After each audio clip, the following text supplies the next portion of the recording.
अस्सलाम वालेकुम गाइस, मैं हूँ राजा कलड़ो और आप देख रहे हैं मेरा YouTube channel the dawn shorthand system. तो गाइस, जो हमने चैप्टर नंबर 11 पढ़ा था, 11 चैप्टर नंबर में एन हुक हमने रीड आउट किया था। एफ एंड वी हुक ये वाला हमने लेसन पढ़ा। उसके बाद ये जो अल्फाज थे, जो हुक वाले अल्फाज थे, हालविट करके लिखे गए थे ताकि टी आर डी का इजाफा हो सके, तो वो हमने यहाँ तक पढ़ा था। तो अभी हम पढ़ेंगे hooks for V and N are used in the middle of the word when they joined easily to the following stop। यानी कि जो एफ वी और एन, ये जो दो हमने हुक्स पढ़े हैं, ये हम बीच में मिलाना सीखेंगे अल्फाजों के। ठीक है, जैसे इवनिंग लिखा हुआ है, इवनिंग, इवनिंग लिखा हुआ है, इवनिंग। तो यहाँ पे क्या हो गया, वी एन दिया और इंग, इवनिंग। फिनांस एफ दिया, एन एन एस दिया तो बन गया फिनांस। ठीक है, arrange R N G, arrange. ठीक है, ओपन पढ़ा है, ओपनिंग। ठीक है, प्लान पढ़ा है, प्लानिंग। ये आ रहा है बीच में जो इस्तेमाल हो रहा है एन का हुक और एफ और वी का हुक। ट्रेन पढ़ा है, ट्रेनिंग। ठीक है, अटेंडेड, यहाँ पे हालविट किया डी को। Spleen did, splendid. इसमें पी एल का जो एक हुक आ रहा था, उसमें हमने एस को पहले इंक्लूड किया, फिर एन दिया, फिर अच्छा उसके बाद एक्सटेंडेड, एक्सटेंडेड, यहाँ पे डी को हालविट किया, एक्सटेंडेड। मर्चेंडाइज,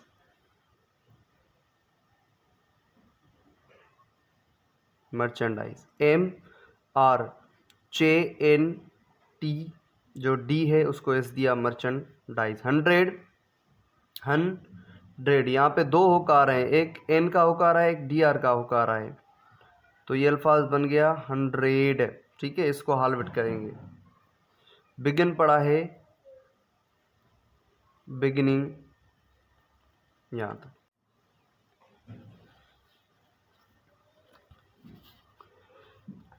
अच्छा तो गाइस, उसके बाद आ जाते हैं एफ और जो वी का हमने हुक पढ़ा है सीधे अल्फाजों में उसकी तरफ, तो उसका भी हम मिडल ऑफ द वर्ड इस्तेमाल करेंगे। जैसे परफेक्ट, एफ का जो एक हुक था वो बीच में आ गया, लफ्ज बन गया परफेक्ट।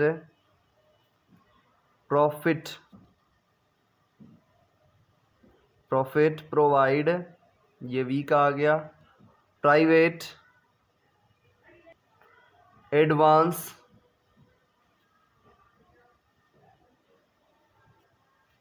डेफिनेट, डेफिनेट, एन को छोटा किया तो बन गया डेफिनेट। डेफिनेटली,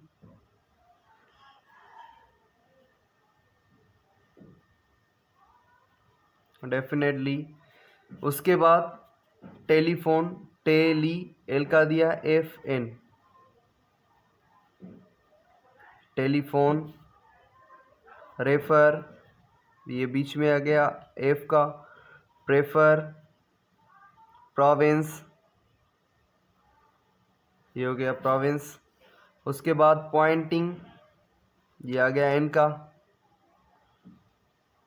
उसको छोटा किया पॉइंट, इंक दे दिया Poynting. Standing,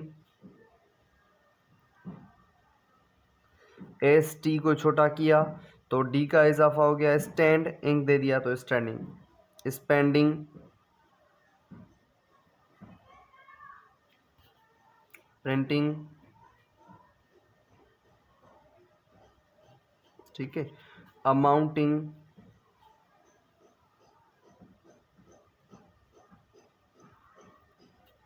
mountain,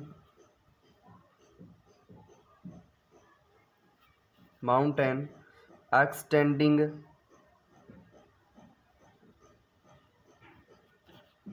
apparently, apparently, apparently, उसके बाद है मेमोरेंडम, आर को हालवेट करेंगे, एन और एम दे देंगे तो बन जाएगा मेमोरेंडम,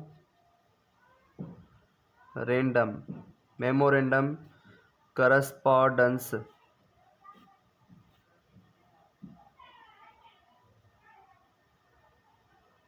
कंट्री इस तरीके से लिखा जाएगा, के को एन देकर और छोटा करेंगे, कंट्री, ऊपर लिखेंगे तो kindly, kindly, countess, sorry kindness, kindness, ये हो गया वांटेड, प्रिंटेड, मीन टाइम,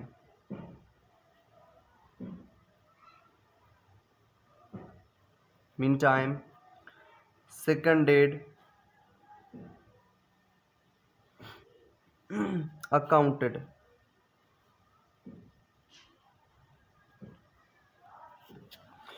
अच्छा तो व्यूअर्स ये हमने सीखा एन, एफ एंड वी का जो एक हुक था वो हमने बीच में इस्तेमाल करना सीखा, लफ्ज़ों के बीच में इस्तेमाल करना सीखा, ठीक है। उसके बाद चलते हैं अगले लेसन की तरफ। अच्छा तो व्यूअर्स जो हमने हुक्स पढ़े हैं, कह रहा है कि final a circle is written inside the F और V hook.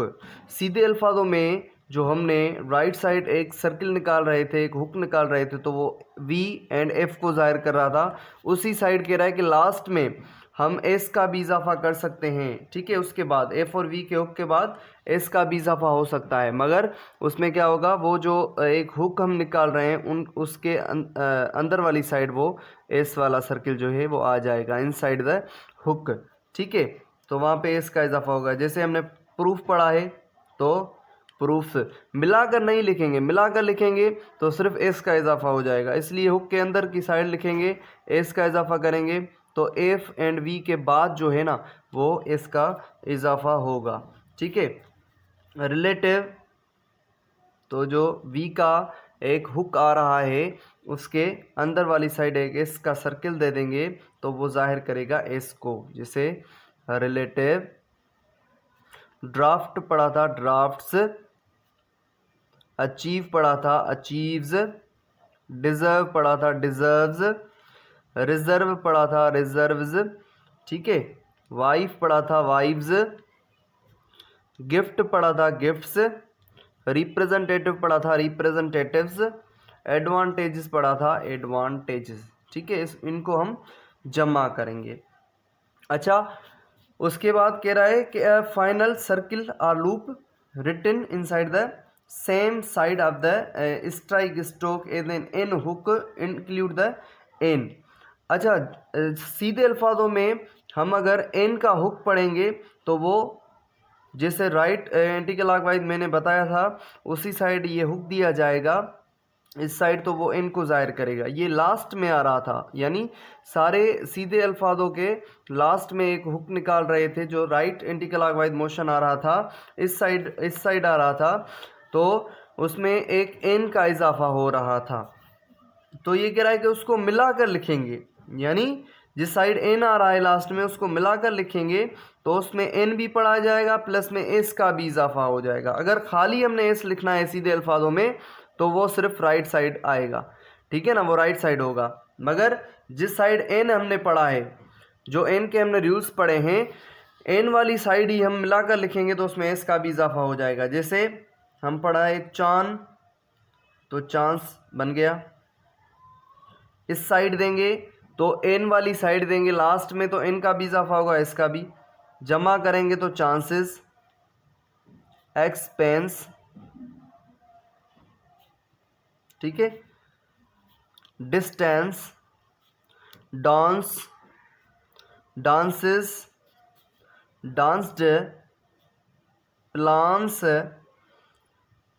Instance, instances, turn पढ़ा था टर्न्स, रिटर्न पढ़ा था रिटर्न्स, वन पढ़ा था वंस, अकाउंट पढ़ा था accounts, against, wants, pounds, stands, students, depends, reference पढ़ा था रेफरेंसेस एंड रेफरेंसेस, ठीक है।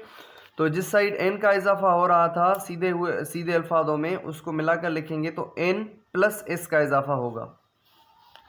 अच्छा, तो गाइस उसके बाद कह रहा है कि circle written inside N in hook attach to full length curve it's the final sound Z.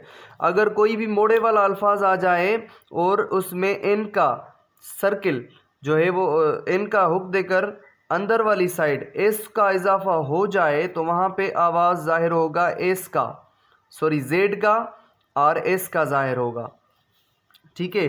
जैसे रिमेन्स, जेड का आवाज़ आ रहा है, रिमेन्स, लोन पढ़ाए लोन्स, शाइन पढ़ाए शाइन्स,